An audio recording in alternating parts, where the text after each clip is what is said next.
If you have questions, you need to be putting those questions in. Hey, how are you?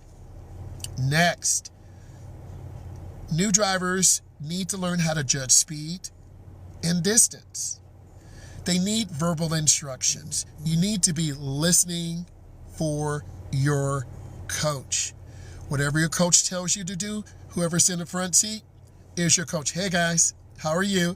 If your coach says, I need you to make a left turn at the next light, you turn on your blinker, mirror, turn signal, blind spot, you merge into the middle, you get into the lane for left turns only.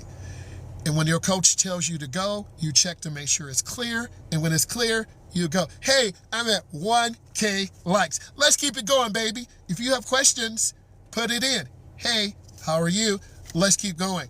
How critical is parallel parking for the driving test? You have to know how to parallel park or you won't pass.